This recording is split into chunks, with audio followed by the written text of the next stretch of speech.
Name of the podcast is Dream Plan Execute, where I highlight individuals that dream frictionless, plan thoroughly, execute relentlessly, and you are one of those persons who fit the bill. Who is Nel Jones and where did you start? Was born and raised in the Dominican Republic, and I migrated to the United States as a teenager. Been in the United States for about 30 years now. My background is broad. I have worked in different industries, but for now I am working in the logistics space. I came into project management in 2009. I just fell in love with what project management was as being the CEO of you Inc. Don't set yourself in a box. Think of yourself as the CEO of your own career and try to give yourself the same opportunities that you would be wanting to give any organization that hires you. Don't look at yourself from just one dimension. One of my guilty pleasures is just reading. I enjoy reading. I do it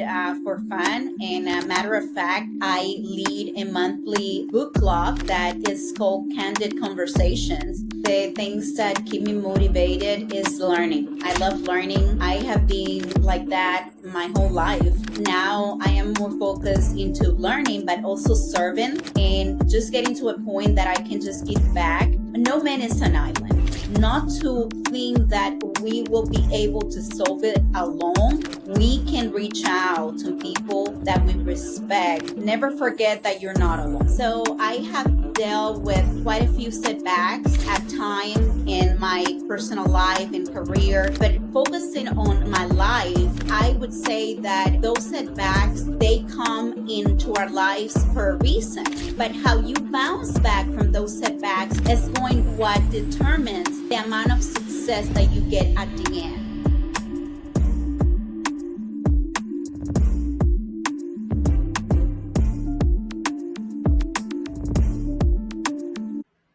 Nell, how are you doing today? I am doing quite well. How about you, Raymond? I'm good. I'm good. I'm happy you could take the time to be on the podcast. The name of the podcast is Dream Plan Execute, where I highlight individuals that dream frictionless, plan thoroughly, execute relentlessly, and you are one of those persons who fit the bill. And I just want everyone to get a chance to meet Nell Jones and find out who you are and how you got to this vantage point. So let's start from the beginning. Who is Nell Jones and where did you start before you became senior project manager, MBA, and PMP?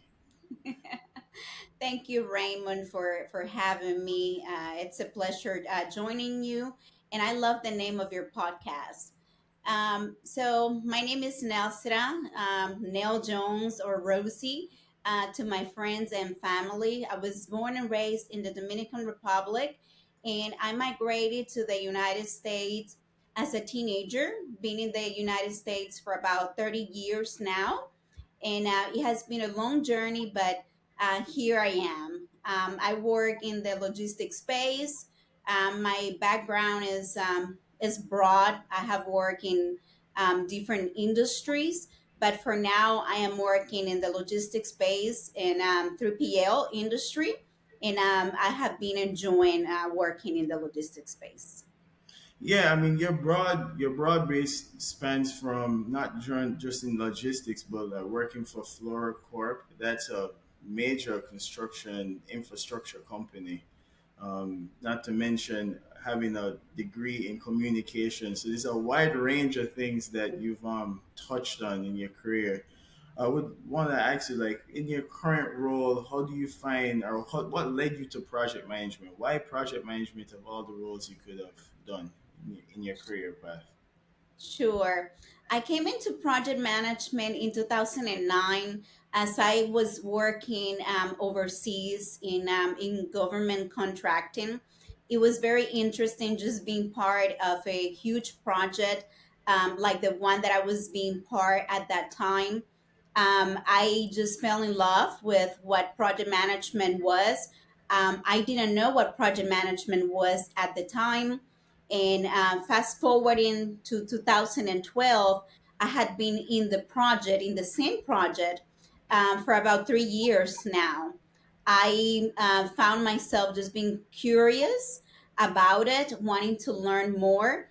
And by 2013, I started my MBA program. I always knew that because my background in communication, my undergraduate was not in business, and I really enjoy business at the time. I knew that I was going to be doing a master's degree in business at some point. And at that time, I decided that it was going to be in project management. I liked it enough that my concentration was in project management. Got it. Okay, okay, okay.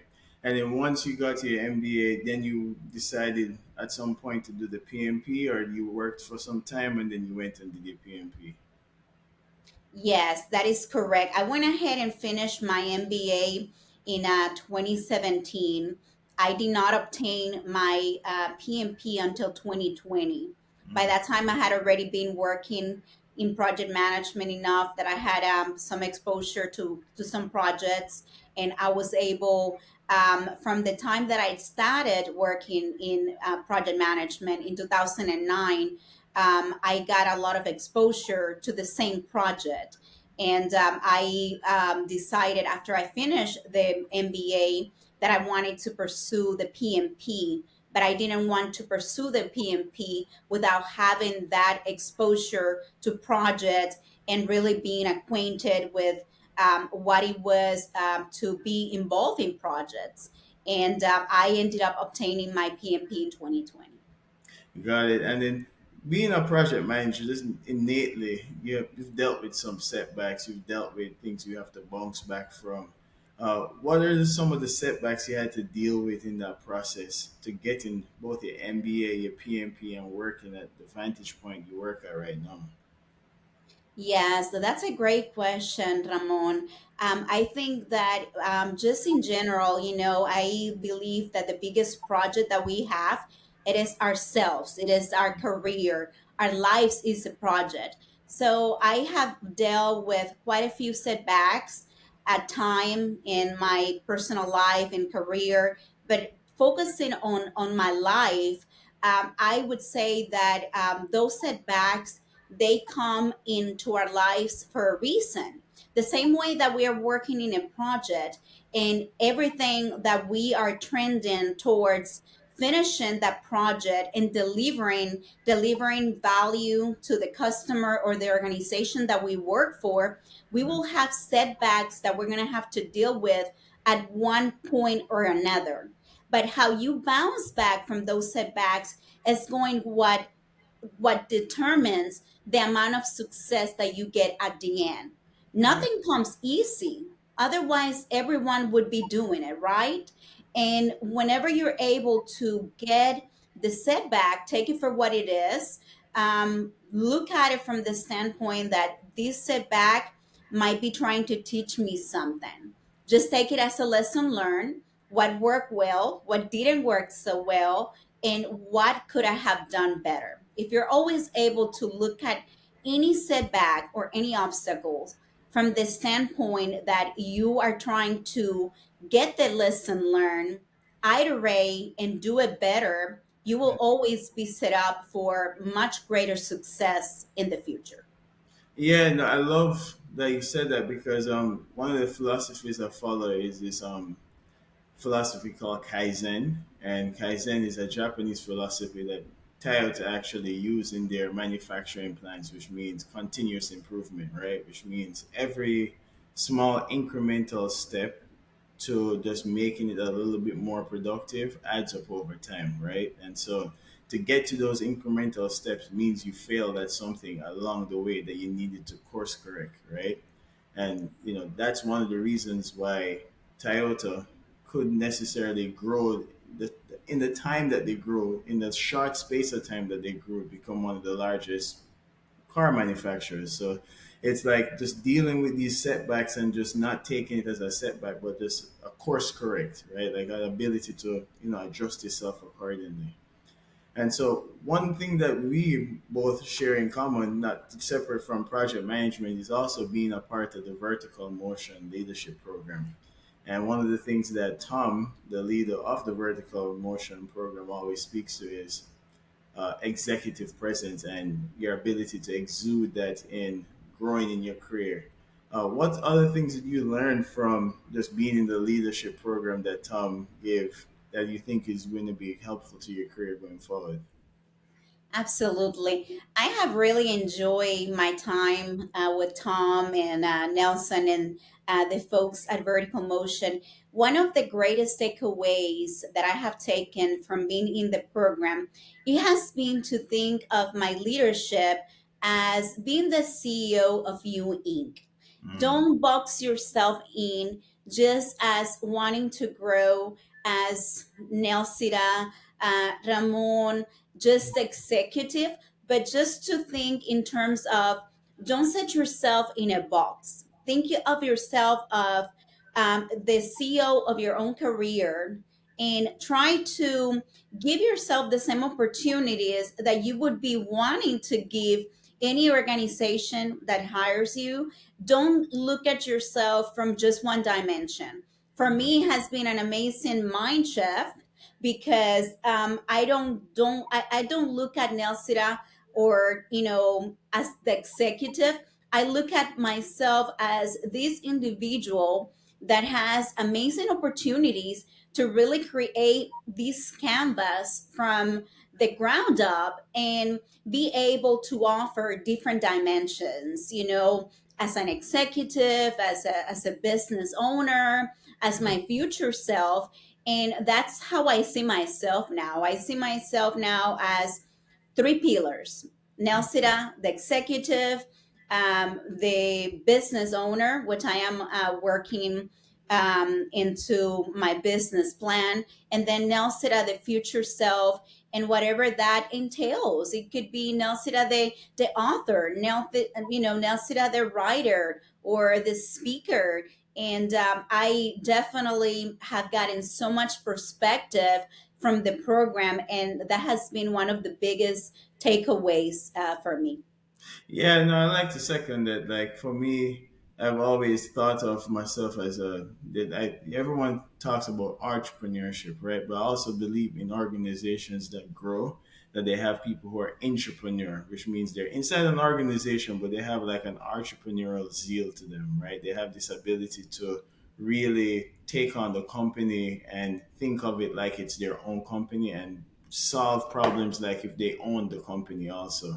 And I think in vertical motion, when Tom talks to executive presence, I think it also is underpinned by the person having like an entrepreneurial zeal to them, that they really see the problem for what it is and they don't just shrug their shoulders and walk away. They want to solve it, or they bring a team together to solve it, and they advocate for themselves, they advocate for their team, and they're full force and fully dynamic, well-intentioned, involved person in the organization.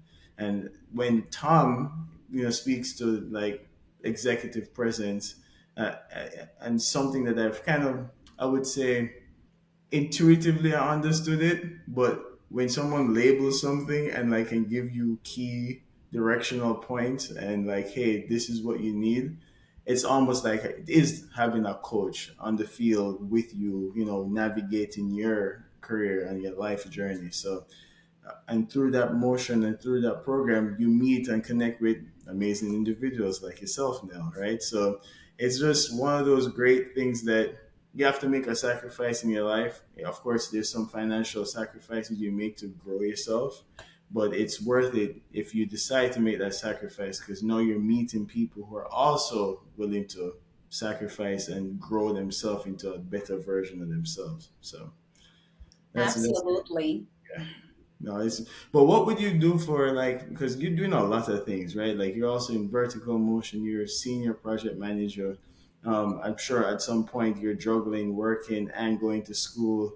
Like how did you go about like staying on top of everything, and like what was your process in like managing or time management? How do you work through those type of things? That is a great question. The way that I look at it is from the standpoint of setting priorities, right? We as individuals, busy professionals, we will have points in our lives that, or seasons, as I call it, that they will be more demanding than others. There will be a point in our lives that we will have a lot of demands in our jobs, in our personal lives. If we have aging parents or spouses and children who need us, but I think what's important is prioritizing and understanding that not everything is important. There are some things within your span of control that you can decide to delegate to someone else, right? There are some things that might be taking too much of your time that you could determine at any time that you're better off just delegating that task to someone else. So, one of the things that I have learned is that as a project manager, and you know this also, I think is just understanding when some things are due, when are some things that we can absolutely add value to it. We have so many conflicting priorities, especially when it comes to meetings and agenda setting and things of that nature. But not every meeting that we have for a project, we are the correct a stakeholder to lead or facilitate that meeting. So we're better off if we're not able to add the value that meeting requires. We're probably better off just having someone else run the meeting, and they can share with us the key takeaways or key action items that we need to track. But if we're not going to be adding the necessary value, it might not be a priority for us to be in that meeting. I love how you use the word value because that's one of the core principles you learn in the PMP is, focusing on client value or your value in producing to the client and your team in general. And that was one of the hardest things I would say for me as a young project manager moving from project manager to senior project manager is like you're used to being the one doing all the tasks, right? Or setting the meeting, running the meeting, following up behind everybody. And then as you grow, you realize you're going to get stretched so thin that you won't be able to do everything. And you're used to being the one like people checking in on your progress because you're the one running the work directly. And now you're the one checking in on somebody else's progress because you're trusting that they're getting the work done. And that transition was really difficult for me because I'm so used to just being the one doing the work. Now it's like, all right, take a step back, you let a person grow into their role, but check in. This is your role. This is your task. And then there are other things that need my value and attention to because if I'm over here providing value here and you could be doing this value, there's something that I'm not doing that somebody else is also not doing, which is really what I should be putting my time into. And so learning that dynamics, especially, when you're running multiple projects, and prioritizing like, hey, let someone else run with this. Let someone be the lead on this, and that's okay, right? That take for me. It took time. It took learning. Being burnt out occasionally, and being like, all right, there has to be a better way of doing this. 'Cause this way of running and doing everything is not working. So Yes. And also another thing to that is that whenever we're able to delegate certain meetings that we cannot attend, if we have someone that we trust, I have been in projects that I had full trust in the stakeholder in the work stream handling the task. For example, let's say it was IT heavy, and right, I had full confidence in the ability of this work stream.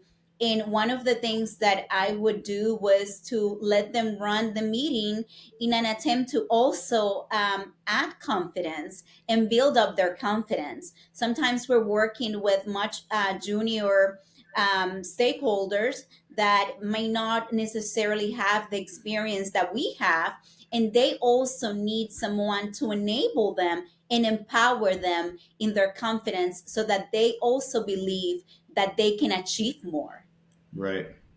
That's amazing because that's the truth. I mean, on both sides of the fence, being the junior person who didn't think they could do the work, and having strong leaders around you be like, no, you can take on this task, and it might be a little bit of a stretch assignment, but we believe in you, and we're gonna advocate for you to work through your stumbling blocks, but we believe in you. And that, like a life coach, any sports athlete, and that's one of the things that I like about not just a podcast, but I promote is an athletic mindset, right? And an athlete doesn't always make the right decisions when they're trying to score goals or win the game, right? They do stumble along the way, right? But it's that tenacity to, course correct, listen to coaches, develop skill development, learning from your mistake, and then going and off the time when it's game day, less stress, and drill that process and drill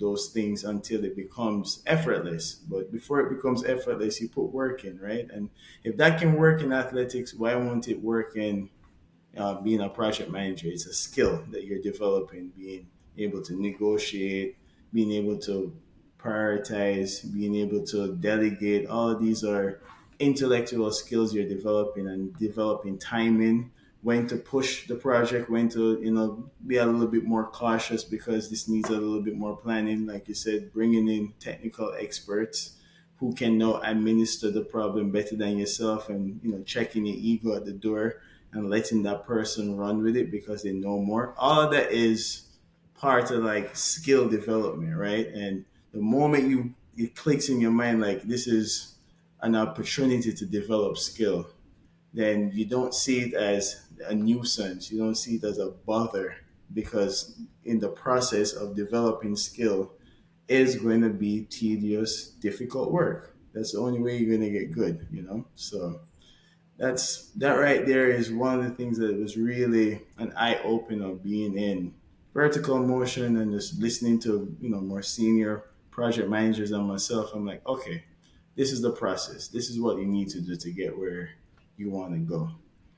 One of the things that I'm kind of curious for yourself, like being a high achieving person, like what inspires you, or like what books do you read, or things that you use to kind of keep yourself motivated along the process when you start feeling like burnout is going to kick in, or the grind is getting to you. What do you use to kind of give you a pep in your step? Sure. One of the things that keep me motivated is learning. I love learning. I have been like that my whole life, just wanting to learn more, get better. Now I am more focused into learning, but also serving, and just getting to a point that I can just give back. There are some times that we get so caught up into learning, but at this point in my life, I want to add value and also serve my communities, my groups, and just give back. One of my guilty pleasures is just reading. I enjoy reading. I do it for fun. And matter of fact, I lead a monthly group, a book club that is called Candid Conversations. And we started the group last year in 2023. And is a small group, probably 9 people, 9 to 10 people in the group. And the subject that we discuss is leadership. That's the genre of the book club. We discuss leaderships. I have been exposed to books that I didn't even know exist. Right. And it has been just such a journey, and I look forward to this meetings once a month with the group, just to discuss and just delve deeper into great books that they recommend. Most of the time, we will just vote on a book and discuss the book, depending on what kind of leadership. We are currently discussing one that is being fascinating, and it is on how people grow.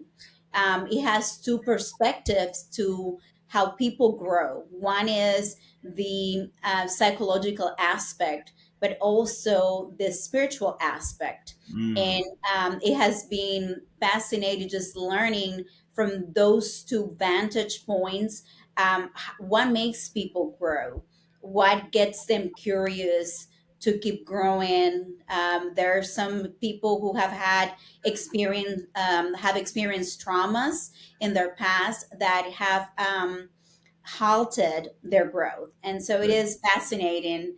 But that's how I stay motivated, just learning, trying to learn, trying to stay current with what is going on. Definitely trying to just get better than what I was yesterday. My goal is progress over perfection. I am trying to be better than I was yesterday. And as I continue getting better, I know that eventually I will achieve a level of mastery, but not so much focus on perfection, but rather progress. No, I love it because one, I love the book club. That's an amazing. I always believe that people should have a third thing that they do. So it shouldn't just be work and then home. Like you should have something outside of work and home that you do outside of those two places, right? And the book club is amazing because there are a couple books I think I don't know if you guys have read it yet, but I would recommend based on how your book club is set up. Grit is an amazing leadership book. It's one of the books that I read, and I'm like, okay, this is worth reading. A next one that was really eye opening, and it's everyone's read it in some capacity if you're a Christian, but this one is specific to leadership, which is called Maxwell Leadership Bible. And so what it is, it's the Bible, but it actually has someone highlighting areas of because the Bible is a set of stories and Yes. technology changed, but people didn't change. Just technology changed. People are still the same. And Yes. so there are different types of leaders throughout the Bible. And people who are put into position of leadership or trying to take somebody out from leadership. And it just highlights what did this person do well as a leader?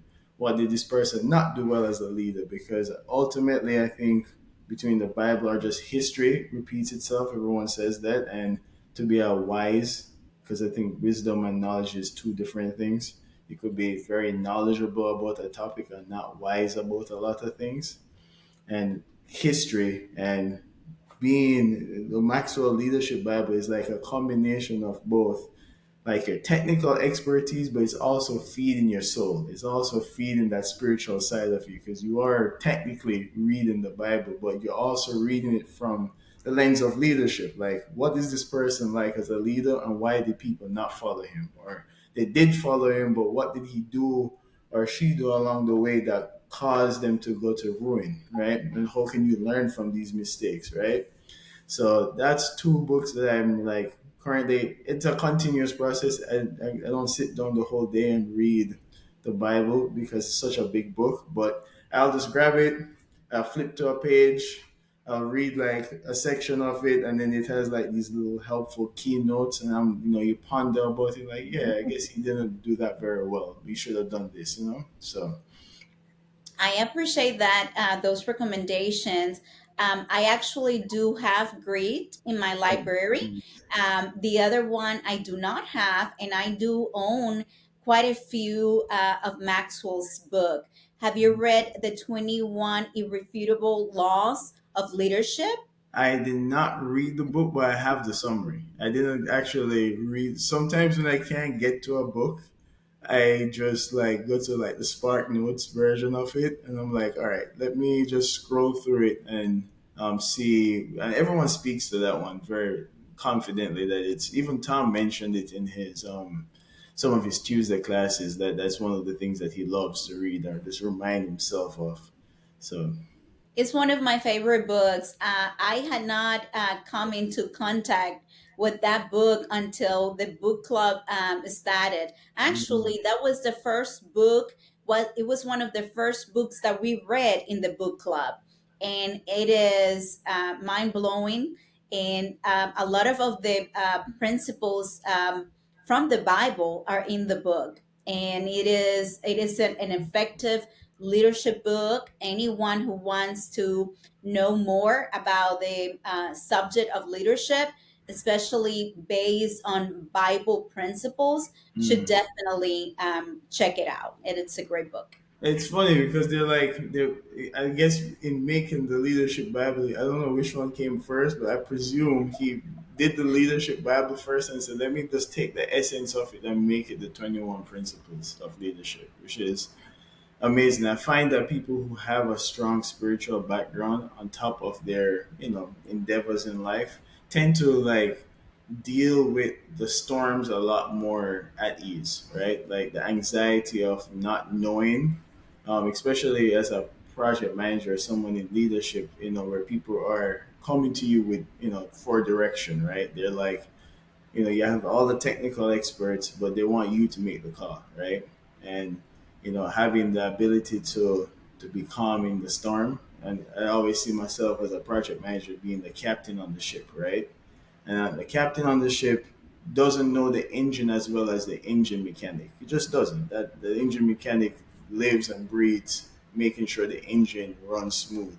But at the middle of the storm, when we're at sea, the engine mechanic is looking for your leadership to be like, everything's going to be all right. We're going to figure this out. You let me know how much we have as fuel in the tank.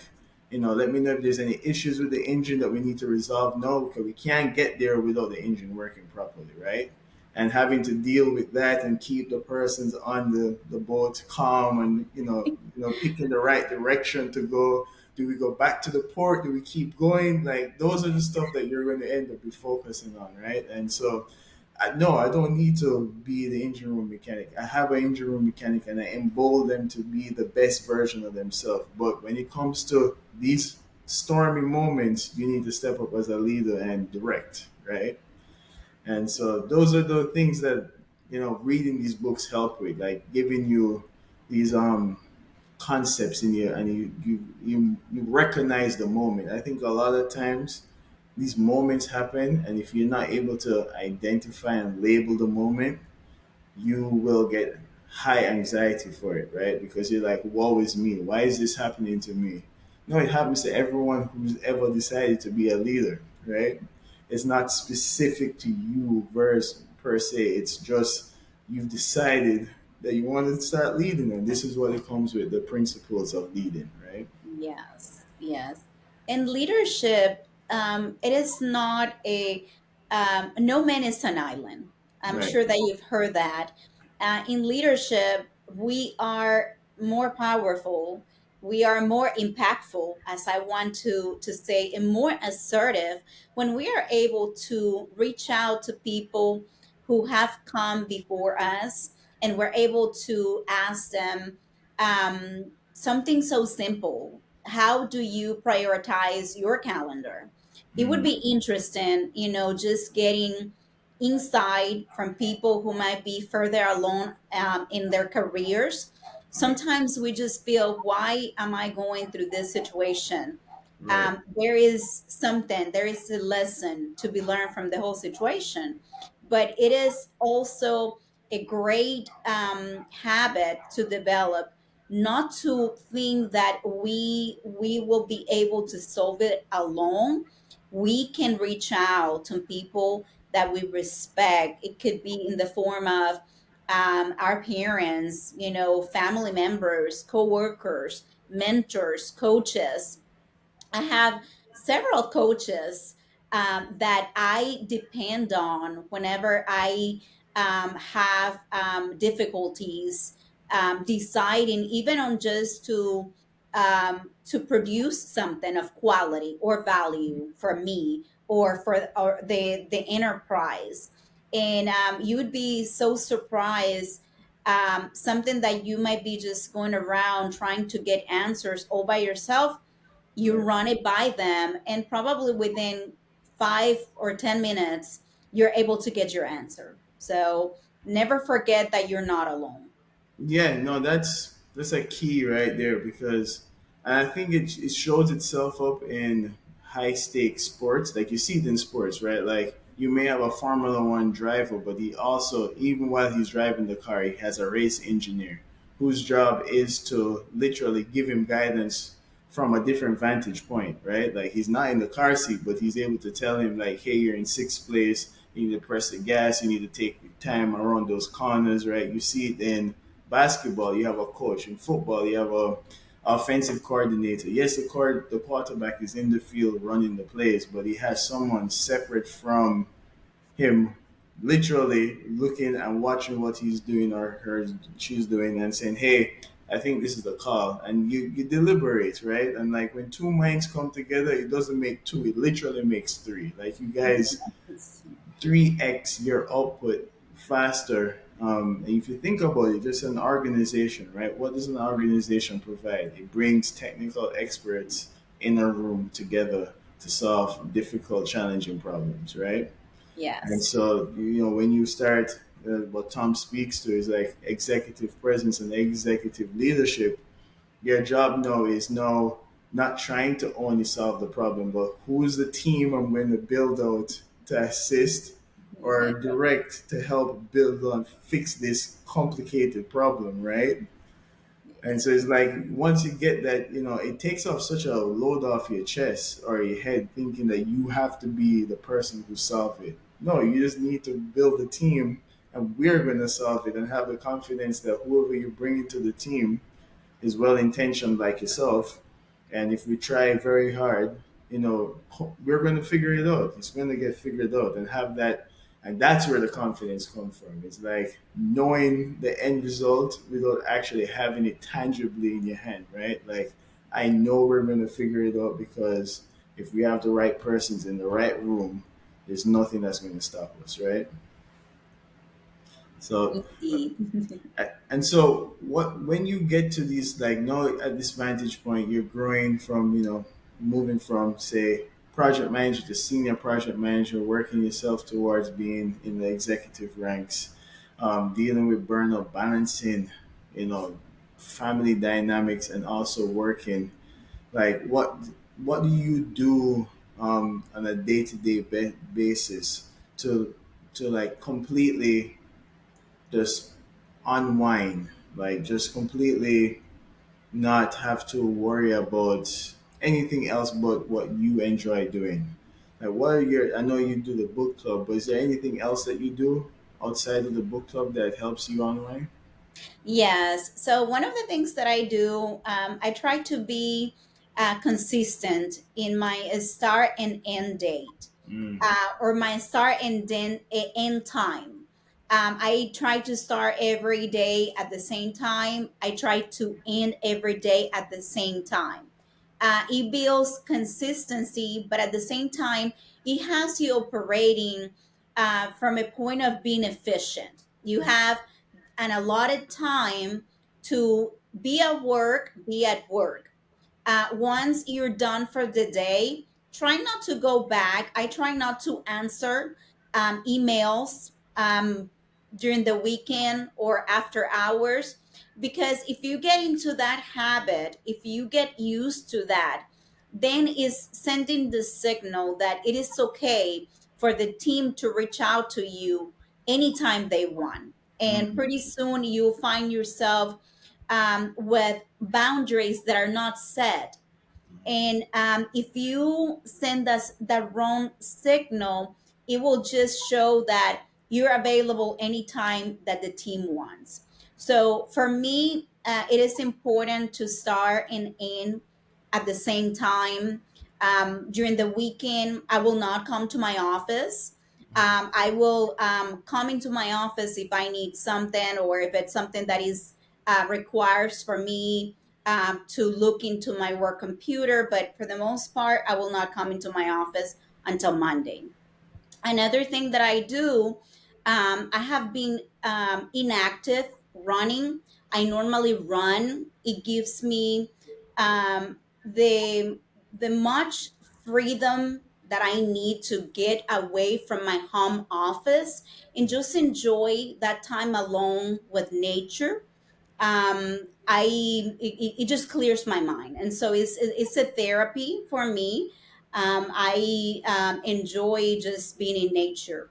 I haven't been doing much of it lately, and I look forward to getting back to my running. Yeah, Um, I like that, setting the boundaries, because it's, you'll just bleed, your work will just bleed into everything else that you're doing, and then you end up in this really bad snowball that you're always like misstepping on everything, right? Like because you still have like a life that you're trying to live outside of work, and you have people who want your time also different than the persons you work for, right?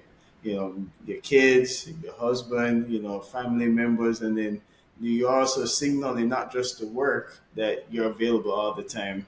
You're also signaling to your family that your priority is work and not them, also, right? So it's just a lot of bad signals that you send, but like setting that boundary also sets this dynamic where you're forced to focus the whole day because you don't have this bleeding off like you have the rest of the day to figure it out. No, you have between this time, and this is what I'm doing between this and this time. Yes, exactly. If you are working from a point of being efficient and effective, you know that you have a set time, and once you're done for the day, you should spend the time with your family, or working out, whatever it is that you do after hours, and not really in work tasks.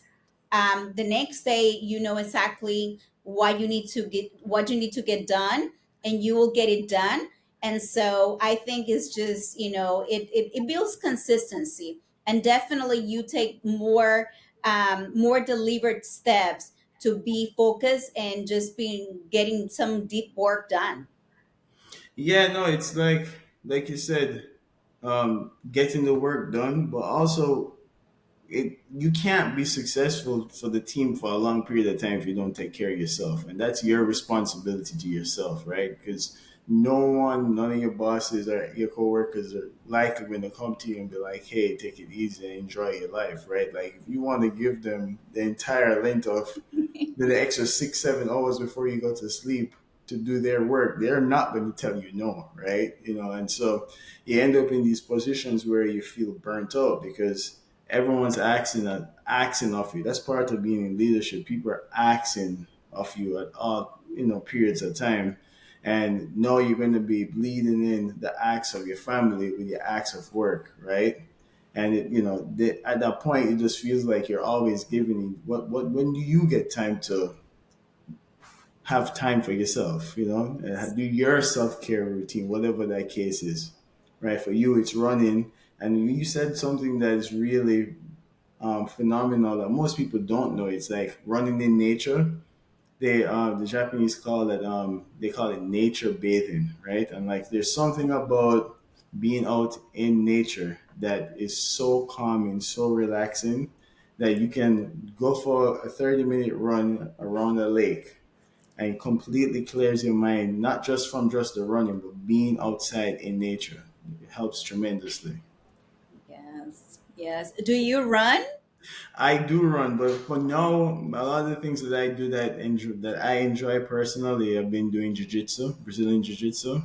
So a little bit more, like it's different because it's funny because in each part of my life, you're like a novice or an expert in certain things, right? So, right now, 8 years of experience in construction at the highest level, you're somewhat more than a novice. You're intermediate to almost an expert. But starting jujitsu, you're a complete novice, and then you see the intensity that that person brings to that specific task, and you're like, you know what? That's the same intensity I want to bring to this other portion of my life. So when I go to jiu-jitsu or the boxing, I'm like seeing persons who this is what they do. Like I'm doing this as recreational. This is their life. This is we go to work 9 to 5 to be project managers. This person does this every day to be the best jiu-jitsu athlete or the best boxing athlete. And I'm like, when I come back to work, I'm like, this is easy. Like, no one's trying to take my head off. No one's trying to like take my arm off. This is you're sending an email about a delay. Go in and figure it out because life could be way harder than what I'm dealing with right now. Yes, that's right. That's right. So So that amazing. yeah, no, it's and then you start seeing parallels between the two. Like I said, with athletics and even with work, because I really genuinely believe corporate or project management is an intellectual sport. I really see myself as an intellectual athlete. And so it's similar in athletics or in jiu-jitsu or in boxing. You drill and you break down the sport into positional drills, meaning like when you're boxing, you're practicing your jab or you jab on your hook, right? And you drill it till it becomes automatic.